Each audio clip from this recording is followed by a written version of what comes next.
Hey there! Today we've got a truly unusual story for you. Get comfortable. In a museum in the center of Bogota lie golden figurines about 5 centimeters long. In the 90s, German engineers took molds from them, built flying models, and those models actually got off the ground. Now add this.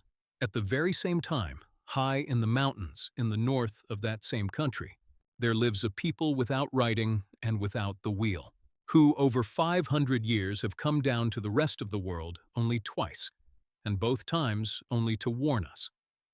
Both stories are real. This is about Colombia, not about beaches, not about coffee, but about a narrow strip of land between two oceans, where underground and inside solid rock lies hidden something that, by all our usual rules, should never have appeared in the first place, let alone survived. The peoples who lived here left behind not a single written line. No alphabet, no numerals, no chronicles. And yet they carved stone heavier than their own bodies, dug into rock to the depth of a 3-story building, and worked gold so masterfully that 1,500 years later, half of Europe would chase after it. Today we'll travel across this country from south to north, from stone idols at the headwaters of a great river to living people on the highest coastal mountain on the planet. 6 stops, and at every single one the same question will grow louder and louder. How did they know all this? And I'll leave you a riddle along the way, too. One I'll answer near the end of the video. Leave your guess in the comments. Let's start with stone figures that have stood silently in a field for almost 2,000 years. In southern Colombia, at the headwaters of the Magdalena River, stone statues rise out of green hills, more than 600 of them. This is the largest concentration of megalithic sculpture anywhere in Latin America, and UNESCO added the site to its list in 1995. Square mouths with jaguar-like fangs jutting out, bulging eyes, some figures clutching a smaller child in their arms, others gripping weapons. The largest ones stand taller than 4 meters and weigh several tons, carved from volcanic tuff and hardened lava. And now here's the part that still ruins archaeologists' mood. We don't know who made them. The people of San Agustin left behind no writing, no name, no language of their own. The culture's peak is generally placed in the first centuries of our era, but the exact dates keep shifting, because there's essentially nothing left to date. People arrived, carved hundreds of massive stone blocks, piled up burial mounds up to 30 meters across over their chiefs, and then simply vanished. There's still no clarity on why the sculptors disappeared. Climate shift, volcanic eruption, war with neighbors, nobody really knows. The first to seriously study them was a German ethnologist who traveled up the Magdalena in 1913. He conducted the earliest scientific excavations and, in the process, shipped more than 20 statues off to Berlin, where a number of them still stand today. Colombia has been officially demanding their return since 2017, without success so far. Locals who grew up among these fields often say the same simple thing. The real mystery isn't who carved the stones, but why an entire culture once decided to pour so much effort into the dead rather than the living. The burial mounds here mattered more than the houses, and the statues outlived their makers by thousands of years. And here's the detail that just won't let go. The pottery of this people was fairly crude, while their goldwork was cast with astonishing finesse, meaning they never quite mastered shaping a simple clay pot, yet perfected complex metallurgy. There's an engineering touch here too, the lava patas fountain. Carved directly into the stone bed of a stream are channels, grooves, and figures through which water once flowed, and someone calculated the exact slope needed to make the stream trace out the intended pattern. The most famous sculpture here bears the name Double Self, a human figure with a second, smaller one perched on its head, as if one being contained two at once. The world learned about these statues, by the way, well before the 20th century. Back in the mid-18th century, a traveling monk described the stone idols in his book on the wonders of nature. And here's a detail that has stuck with me. That very same jaguar image with the square mouth turns up among completely different peoples who lived hundreds of kilometers away, deep in the Amazon. As if there had once been a shared image, a shared master of the forest that everyone recognized by sight. And that same volcanic tuff, that same style of carving, resurfaces again roughly 100 kilometers to the north. Only there, these people won't set up guardians out in an open field. There, they'll go underground instead. The name of the next site translates roughly as inside the earth, and that's not a metaphor. Picture yourself standing on a mountain ridge in the Cauca department. At your feet, a narrow opening with a stone spiral staircase disappearing down into blackness. You descend 5 to 7, in places nearly 9 meters into the rock. The air turns damp and heavy, and your flashlight beam pulls walls painted in red, black, and white out of the darkness. Geometric patterns, enormous faces staring out of an eternal night. They've counted 162 such crypts here, the largest concentration of shaft tombs with side chambers anywhere in the Americas. And since 1995, this too has been a UNESCO World Heritage Site. Dating places them roughly between the 6th and 10th centuries, and some chambers stretch 12 meters wide. Pause on one simple question. How did they even dig these? With no iron, carving by hand through solid tuff, a spiral staircase, and a spacious chamber, then hauling tons of rock back out to the surface. And how, exactly, did they paint the walls at such a depth, where not a single ray of sunlight reaches, working in complete darkness, by touch? With a torch that eats up the very air in that sealed pit, there's still no satisfying answer.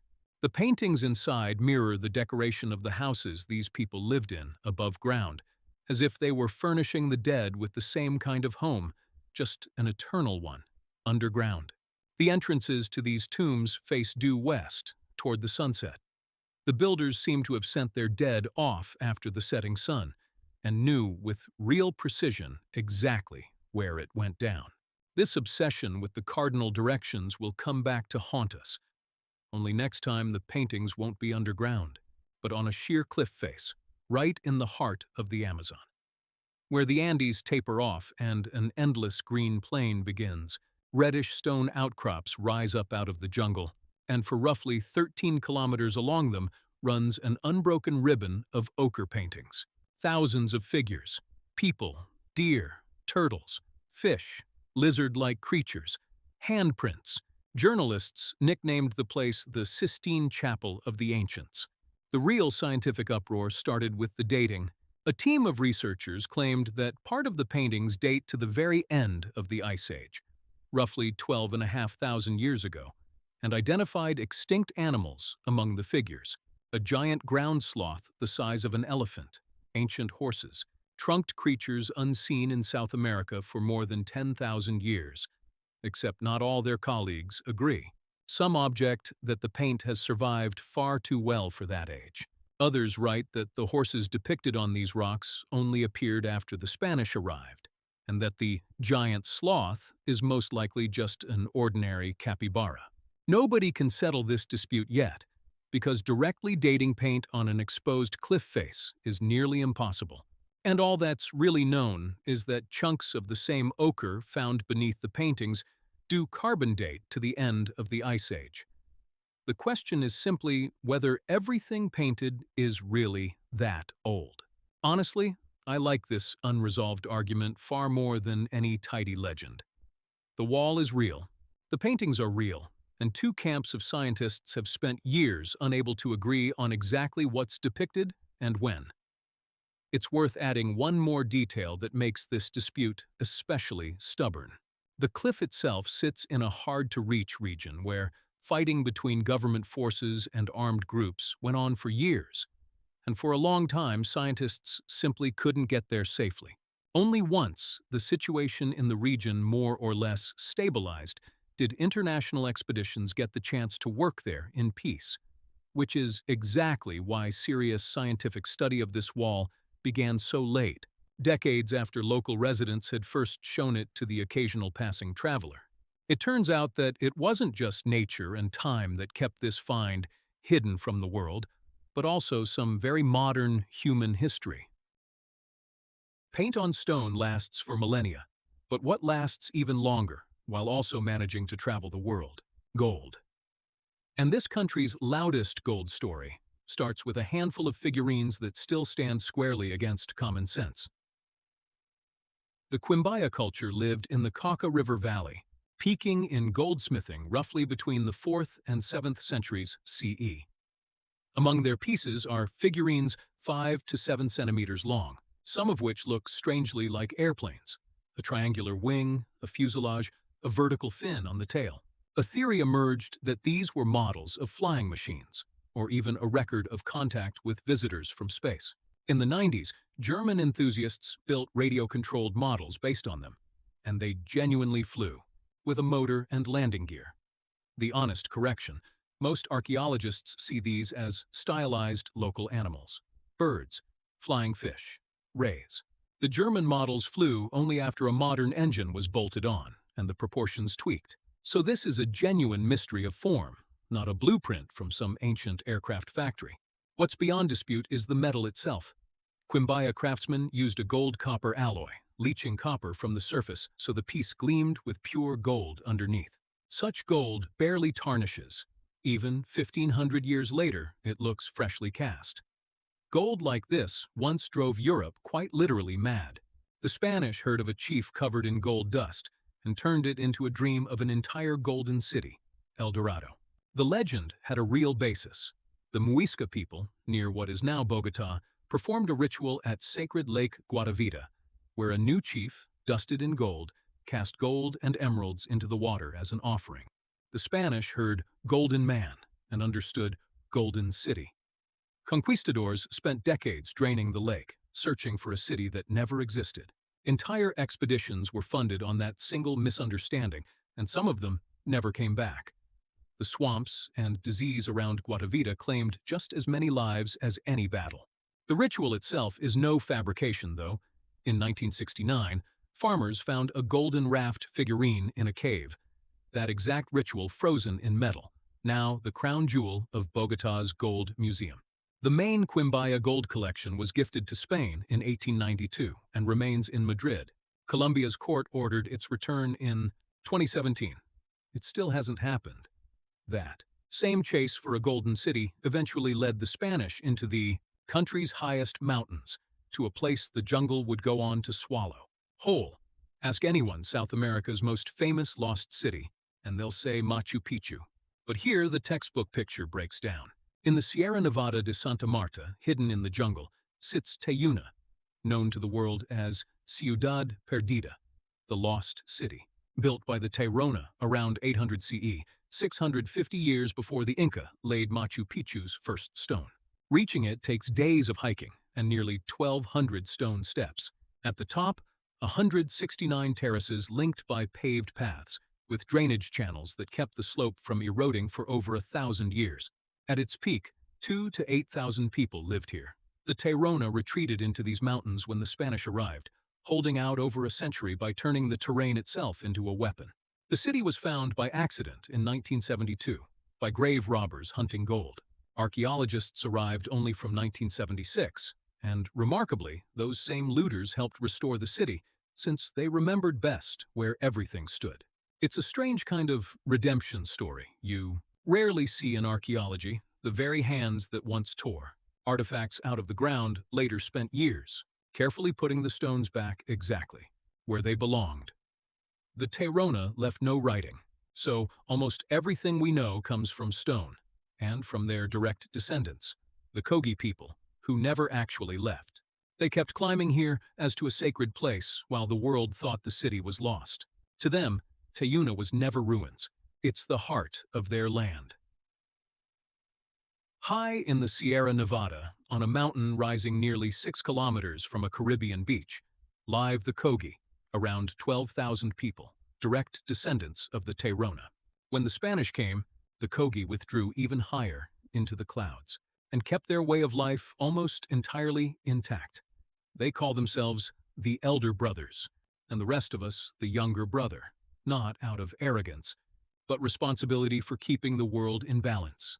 Their spiritual guides, mamos, are taken as infants and raised in darkness for years, learning to hear what they call the hidden intelligence behind nature. Over 500 years, the Kogi have opened up to the outside world only twice, both times to warn us. In 1990, they let a British filmmaker in, delivering a stark message. We're destroying the mountain. The snow is vanishing. The rivers are running low. If this isn't stopped, the world spirals downward. Their film screened at a major environmental summit in Rio. In 2012, they came forward again, realizing they hadn't truly been heard. One moment from that second meeting still gives me chills. A scientist shows an elderly mamo a deep space telescope image, thousands of points invisible to the naked eye. The mamo calmly touches one. That one is a star, he says. Everything else, galaxies. He's not wrong. The scientists in the room, by their own account, sat there in complete silence for a moment, because nothing in the man's upbringing should have prepared him to sort a night sky from a photograph of deep space. And yet he did it instantly, without hesitation, as if reading a language everyone else in the room had simply forgotten how to speak. One elder said something I can't forget. We had golden spindles before the younger brother took them. A spindle, he said, is the oldest machine there is. A people without writing, or the wheel still calls a spinning tool a machine, and still remembers the gold once taken from them. There's another small detail worth mentioning here. The Kogi women weave woolen bags called mochilas, and according to the elders, the geometric patterns woven into them aren't just decoration. They're said to encode star cycles and the calendar of the farming year, passed down the same way the oral traditions are, thread by thread, rather than page by page. So here's the answer to the question we started with. How did they know all this? Maybe someone simply never stopped knowing. While the rest of the world searched for lost cities and dated dead stone, the living keepers of that stone sat quietly above, in the mist, waiting for us to finally look up. And now, the question I promised. Out of all 6 places, the stone guardians of San Agustin, the underground painted tombs, the disputed Ice Age rock art, the flying gold figurines, a lost city older than Machu Picchu, and the living Elder Brothers, which mystery do you find most unexplainable? Drop a number 1 through 6 in the comments with your own theory. Maybe that's the whole point. It's not that Colombia lacks mysteries. There are more here than one video can cover.